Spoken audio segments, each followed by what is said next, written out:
Hitler यहूदियों को क्यों मारना चाहता था? देखिए, हिटलर जब प्रथम विश्व युद्ध, हिटलर एक ऐसा था, जर्मनी का सैनिक था। इंग्लैंड और जर्मनी के बीच में युद्ध हुआ था। इंग्लैंड और जर्मनी के बीच में युद्ध हुआ। इस युद्ध में हिटलर एक सैनिक की तरह लड़ रहा था। उस समय वो राजा नहीं था। ये घटना 1930 की है। तो हिटलर जख्मी हो गया था। वो ये घर में छुप गया। छुप गया ना, और उस घर के लोगों से विनती किया कि हमको बचा लेना, जबकि वो घर खुद जर्मनी में था और वो लोग भी जर्मनी के रहने वाले थे, जिसका नाम था फिलिस्तीन। देश का नाम क्या था? फिलिस्तीन। अब फिलिस्तीन जो देश था, इस देश के ऊपर ब्रिटेन ने क्या किया? देखिए, इधर यहूदियों पे बहुत ज़्यादा अत्याचार करता था हिटलर, और हिटलर ने यहूदियों पे अत्याचार करता था, लेकिन यहूदी बहुत पढ़े लिखे लोग थे। ब्रिटेन को लग गया कि अगर यहूदियों को हम साथ ले लेते हैं तो आगे जाके काम करेंगे, और ब्रिटेन चाहता था कि ये मुसलमान देशों के बीच में एक परमानेंट बवाल पैदा करके चले जाए, परमानेंट बवाल करके पैदा करके चले जाए। अब देखिए, मुसलमान ना सऊदी अरब को बहुत इज्जत से देखते हैं सब, लेकिन ये बहुत बड़ा हरामी कंट्री है। यहाँ पर ये उनको लगता है कि यहाँ मक्का मदीना है तो बहुत अच्छा है, बहुत बड़ा चोट्टा है। ऑटोमन साम्राज्य को इसी ने मरवाया। हम लोग को क्या मतलब है कौन मरवाया कौन नहीं, हम लोग अपने इंडिया से मतलब है। लेकिन यहाँ देखिए, पीठ में छोरा घोपा यही, और फिलिस्तीन पर हमला यही करवाया था ये सऊदी अरब। अब आज कहता है कि फिलिस्तीन से भाग जाओ। तो ब्रिटेन जो था वो क्या कहना चाहता था कि भाई ये पहले ऑटोमन साम्राज्य था। आप अगर ध्यान से देखेंगे फिलिस्तीन, तो ये कहाँ पर है?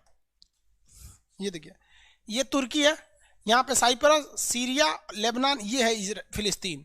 तो यहाँ पर थे देश था फिलिस्तीन। तो अमेरिका ने क्या कहा, ब्रिटेन ने, सऊदी अरब और ब्रिटेन ने समझौता कर लिया, ये दोनों मिलके, कि हम मार देंगे ऑटोमन साम्राज्य को, और फिलिस्तीन हम किसको दे देंगे? सऊदी अरब को। फिलिस्तीन किसको दे देंगे? सऊदी अरब को। तो ये इसको लगा, सऊदी अरब के राजा को लगा कि फिलिस्तीन युद्ध के बाद हमको मिलने वाला, इसलिए इसने पीछे से हमला ये भी कर दिया। और जो जर्मनी में यहूदी थे, ब्रिटेन ने इन यहूदियों से समझौता किया कि तुम हमें पैसा दो और सेना दो, हम तुम्हारे लिए एक नया देश बनाएंगे, तुमको हिटलर मार रहा है ना, हम तुमको यहाँ बसा देंगे। बेचारा फिलिस्तीन के लोगों को पता नहीं कि उनका बंटवारा होने वाला है, उन पर लोग व्यापार कर रहे हैं। सऊदी अरब इंतजार में कि हमको मिलेगा, यहूदियों को लग रहा है कि भाई हमको एक नया देश मिलने वाला है। इस पर बम्बार्डमेंट करके, और इस पर इतना भयानक बम्बार्डमेंट किया गया कि यहाँ के लोगों को बहुत ज़्यादा मार धार हुआ, और यहाँ पर ले आके बसा दिया गया। किसको? यहूदियों को बसा दिया गया। और धीरे धीरे बंटवारा ऐसा कर दिया गया इस शेप में कि आधा यहूदियों का हो जाएगा, आधा मुसलमानों को हो जाएगा।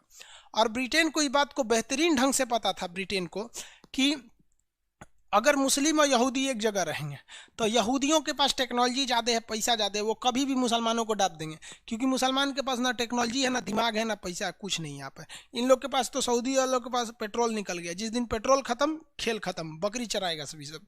तो यहाँ पर धीरे धीरे इजराइल क्या किया, इस एरिया को कब्जा करते गया, और आज वहाँ फिलिस्तीनियों को इतना ना चौपट कर दिया है कि वहाँ के किसी काम के नहीं है। और इस पर केवल और केवल दोष देना इजराइल को गलत है, क्योंकि इजराइल अगर यहाँ से हट गया तो फिर इजराइल जाएगा कहाँ? कोई नहीं है यहूदियों को बचाने वाला इस देश में। यहूदियों का केवल एक और देश है, इजराइल।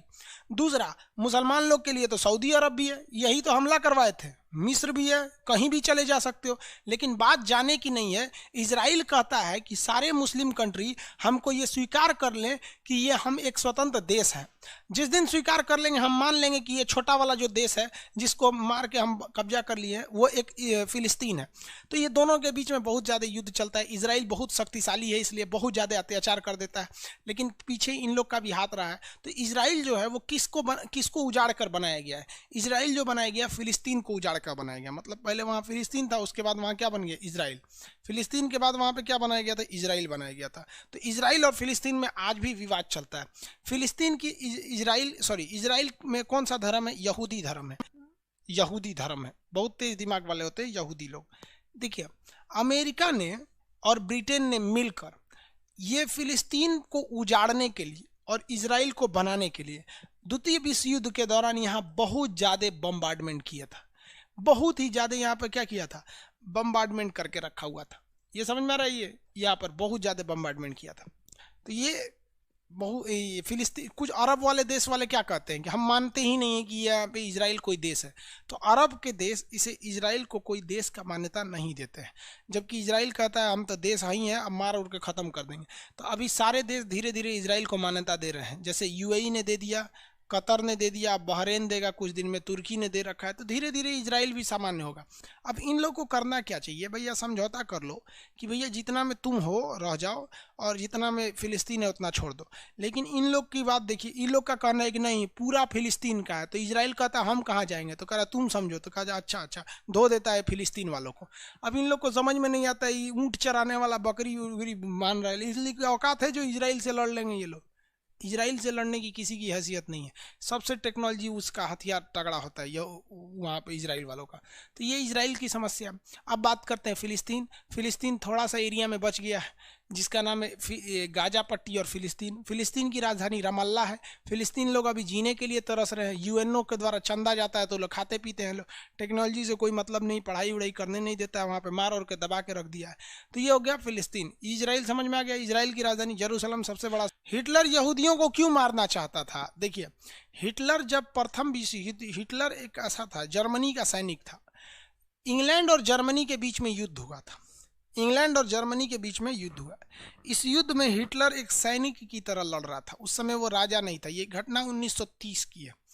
तो हिटलर जख्मी हो गया था, वो ये घर में छुप गया, छुप गया ना, और उस घर के लोगों से विनती किया कि हमको बचा लेना, जबकि वो घर खुद जर्मनी में था और वो लोग भी जर्मनी के रहने वाले थे। लेकिन उन्होंने हिटलर को बेहोशी की दवा दे दी और इंग्लैंड के सैनिकों को बुला के दे दिया कि ले जाओ इसको, हिटलर को पकड़ लो। तो हिटलर ने कहा कि रे चोट्टा, तुम जर्मनी का है और तुम इंग्लैंड का साथ दिया, कौन जात का है? तो उस पता चला कि वो यहूदी थे सब। तब से हिटलर कसम खाया कि ना हम इन यहूदियों को ना बर्बाद कर देंगे, जर्मनी से उजाड़ देंगे, जर्मनी से इन लोग को। तब से हिटलर ना यहूदियों से देखना नहीं चाहता था।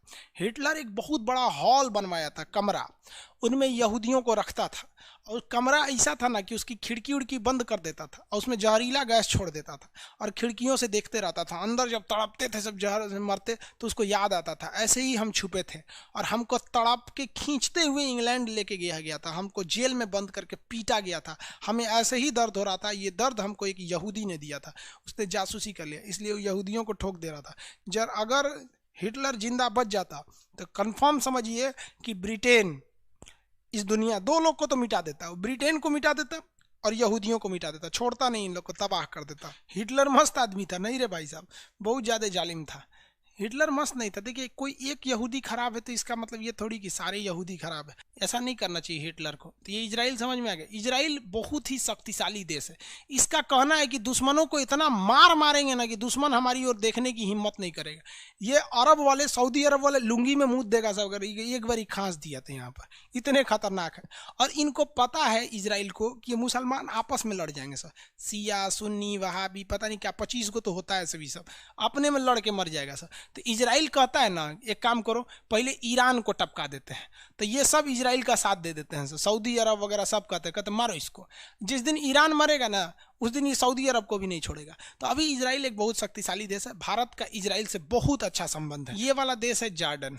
ये देश कौन सा है? जॉर्डन। जॉर्डन में राजतंत्र है, जॉर्डन की सीमा इजराइल से लगती है। एक बार जॉर्डन इजराइल में हमला हुआ, इजराइल ने इतना मारा जॉर्डन को कि आज तक जॉर्डन इजराइल से झगड़े नहीं करता है।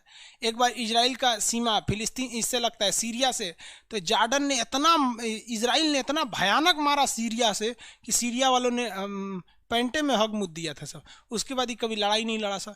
एक बार लेबनान वाला ने हमला कर दिया इजराइल पे, इजराइल वाला लेबनान से घुसा घर में घुस मारा था, 2,000 लोग को ये मार दिया, मोहल्ला साफ कर दिया। तो लेबनान वाला भी नहीं लड़ता है सब। एक बार मिस्र वाला झगड़ा किया था, तो मिस्र वाला को इतना मारा कि मिस्र वाला भी भाग गया, डरे सऊदी अरब वाला पहन के लुंगी भाग गया, कहा हमसे नहीं लड़ेंगे हम यहाँ पे। भाई इनके में किसी की औकात नहीं है कि ये इजराइल से लड़ सकते हैं, लेकिन इनके अंदर गुस्सा और बीख इतना भयानक है कि अगर आप इनके सामने या इंडिया में किसी के सामने जो मुस्लिम लोग हैं, अगर आपने इजराइल की तारीफ कर दिया आपसे झगड़ा हो जाएगा। लेकिन इनकी हैसियत नहीं कि जाकर लड़ाई कर सके यहाँ पर, क्योंकि इजराइल बहुत पावरफुल है। इनके पास अपना एगो हेलीकॉप्टर नहीं बना पाता, अरे AK-47 नहीं बना पाते, इजराइल से कौन चीज लड़ेंगे यहाँ पर। बेहतर यही है कि लड़ाई के चक्कर में मरा जाओगे, कुछ बचेगा नहीं तो देख लो मारा भयानक, लेबनान मरिए गए, सीरिया चल गए, जॉर्डन चल गए, मिस्र चल गए, कोई फायदा नहीं लड़ उड़ के। मान लो कि भैया 70% पे इजराइल है, मान्यता दे दो, 30% पे आप उस पर रह जाओ। नहीं, अगर नहीं मानना है तो देखो भाई, 50% पर पहले इजराइल था और 50% पर फिलिस्तीन था। तो इन लोगों को लगा कि हम इजराइल को भगा देंगे, उसे थोड़ा मार मार के आज कर लिया, 70% पर कब्जा कर लिया। 70% इजराइल हो गया, 30% फिलिस्तीन हो गया है। तो अब ये लोग कहते कि ना 50% सही है।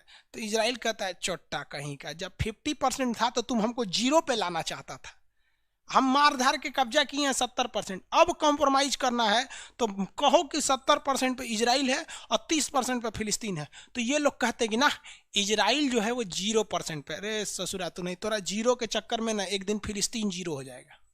यहाँ पर उन लोग को कुछ आता जाता है नहीं, फिलिस्तीन वालों को एक हो रॉकेट मारता है ऐसा हमास वाला। अरे भैया रॉकेट मारता है, दुनिया का सबसे खतरनाक मोसाद यहाँ की सीक्रेट एजेंसी है, ये सब बहुत खतरनाक होता है। जॉर्डन वॉर्डन समझ में आ गया, सब पिटाया है सब इजराइल से।